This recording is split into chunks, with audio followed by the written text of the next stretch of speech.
listening to the NFL Draft Bible Podcast Network, part of Sports Illustrated, giving you daily NFL Draft, Dynasty, and Devy Fantasy Football podcasts.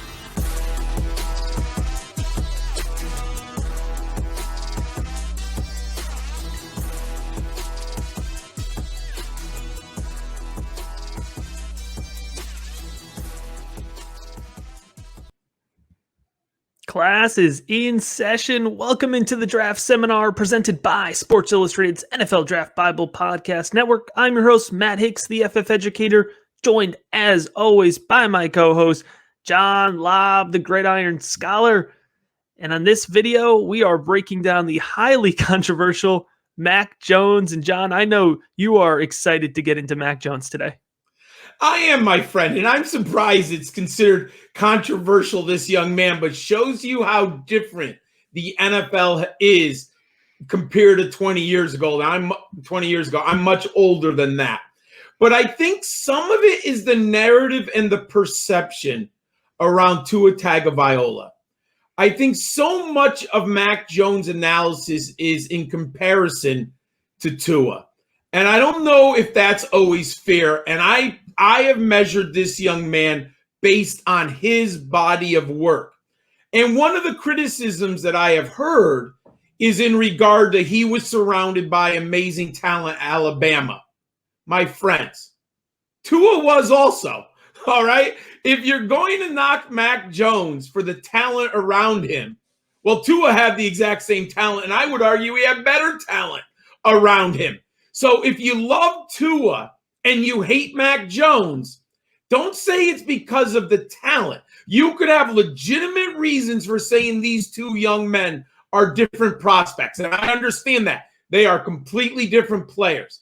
But it should not be because of the Alabama system. They both benefited from that.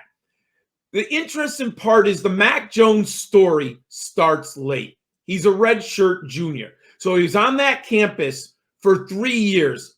And then he finally gets his shot, unfortunately, when Tua goes down in 2019. And the narrative, I don't think anyone expected Mac Jones to be a star. He was good. He played well. He ended up 97 of 141 for over 1,500 yards. But Matt, this stat, and I'm now upset at myself looking back. He was 14-3 touchdown to interception ratio coming off the bench as a redshirt sophomore. That's a pretty impressive number. And I should have been more aware of that number when I was analyzing Mac Jones before the season kicked off. But what can we say? Matt, he did have a season for the ages. Let's not take anything away from what this young man did on the field. He's the team captain of Alabama. Davey O'Brien, Manning, Johnny Unitas Golden Arm Award winner. He won every major quarterback award you can in college football. First team All-American, Heisman Trophy finalist. What I liked about him, and you've heard me say this before, I'm a teacher. He was the SEC Scholar Athlete of the Year, and he was Maxwell and Walter Camp Player of the Year finalist. Matt, he completed an undefeated season in the SEC. I mean, he basically did what Joe Burrow did the year before. And I do not think he's as good of a prospect as Joe Burrow. And we're going to talk about it in the film breakdown. But this young man, from a production standpoint and from accomplishments, did everything that Joe Burrow did. They go undefeated. They win the national championship. And Matt, that game against Ohio State, 36 of 45, 464 yards and 5 touchdowns against the Buckeyes.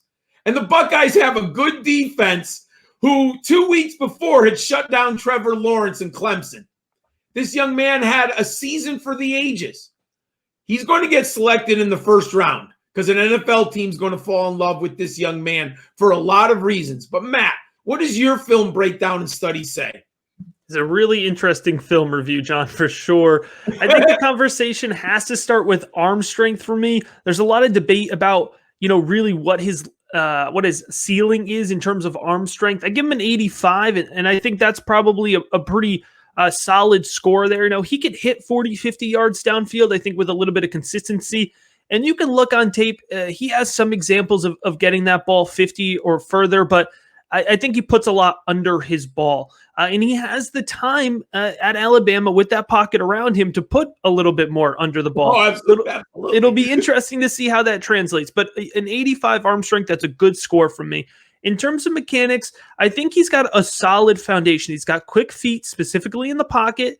Now, he's never going to be considered somebody who's a scrambler by any means, but he can move around within the pocket itself. I think he's got a solid release. There's a little bit of a hitch at the bottom of his throwing motion, but I think that could be cleaned up pretty easily by an NFL team. So overall, his mechanics are good. Now, I will say, John, he throws off his back foot a lot. That's a really problematic thing for me with somebody who had that much time. It tells me that he feels pressure too easily. And if you're feeling pressure too easily with that Alabama offensive line, you better hope that you get drafted in the back half of the first round of the NFL draft, right? Where there's some more impressive offensive lines around you. Now, accuracy, if you go by the numbers, you might give him a much higher score than 80 in accuracy, but this is one of my big things with quarterbacks. You can't always go by the numbers when it comes to accuracy. At times, tremendous touch. At times, fantastic anticipation. Once we get past the second, third, tier of the field, though, that ball starts to drop off. There's some underthrows, and at times he gets bailed out by that talent around him. Still, for the most part, solid accuracy there. I give him an 80. Mental processing, that's one thing I want to see more of. I think he locked into his first reads a little bit too often. He can get to his second progression well. That third progression, that's a different story. And at times, I think he relied a little bit too much on the talent around him. He threw the ball up in the air. But let's go ahead, John, and actually watch this film breakdown. My overall projection for him, I think he could be a flex filler when it comes to fantasy football. Not a guy we're going to be excited to start every week, but we need those flex options, John, and there's nothing wrong with that projection. That's a solid projection for me. But I'm ready to flip on the tape. How about you? Absolutely. Can't wait to watch him. All right, and our film, as always, provided by Brandon Lejeune, Devy Deep Dive on YouTube and Twitter.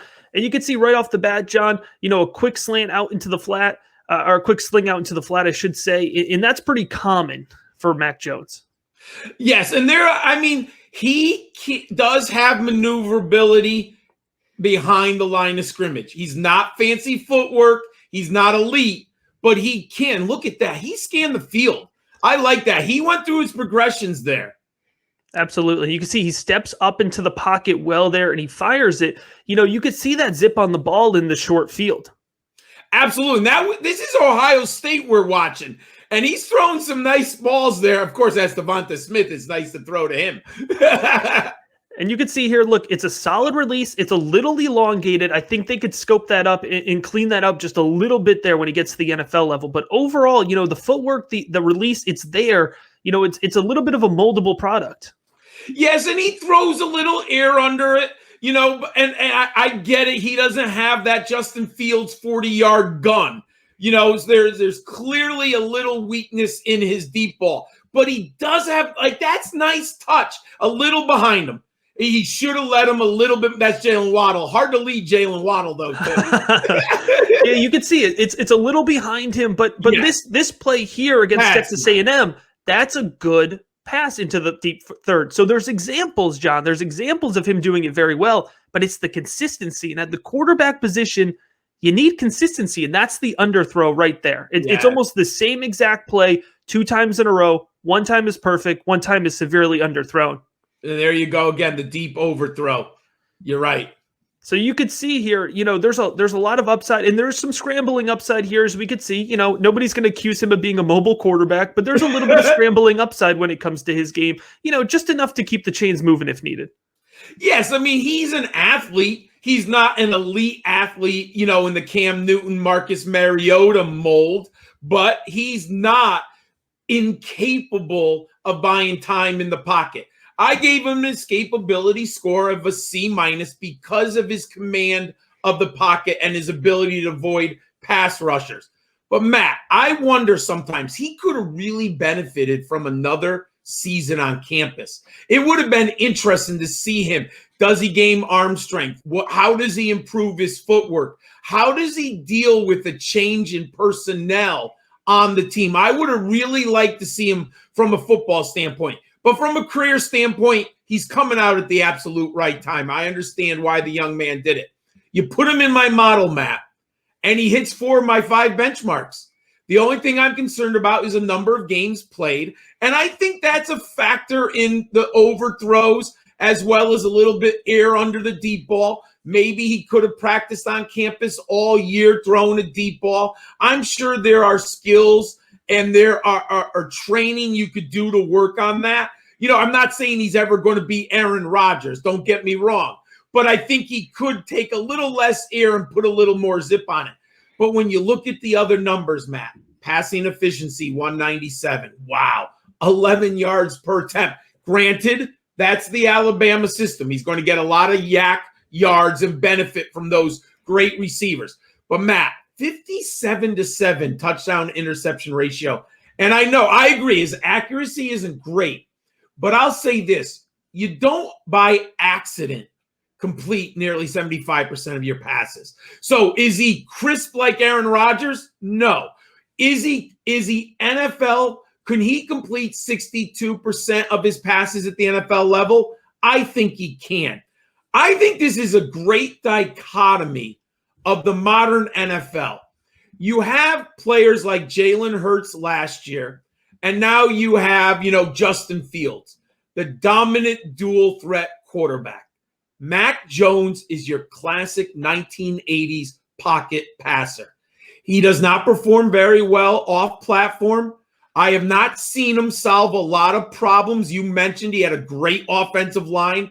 How's he going to do with that NFL blitz free safety, Jamal Adams coming at him? How's he going to react to that? I haven't seen him make a lot of plays off script. So there are challenges here. He is a pocket passer. You give him a clean pocket, you let him throw the football, he can play very well in this league. We saw Phillip Rivers win and get to the playoffs. And there weren't very many worse athletes than Phillip Rivers behind center in the NFL. And I love Phillip Rivers, but let's face it, he could not run in the pocket. There's a job for Mac Jones, and I'm convinced there's going to be an NFL team who loves him in the second half of the first round. I have a first-round grade. I think he goes in the first round, Matt. It should be interesting, John, to see if fantasy football players love him a few years down the line. You can put those pencils down. This episode is over. We are presented by Sports Illustrated's NFL Draft Bible Podcast Network. If you enjoyed this episode, please give it a thumbs up or give it a 5-star rating, depending on which platform you're listening on. And as always, we appreciate you listening.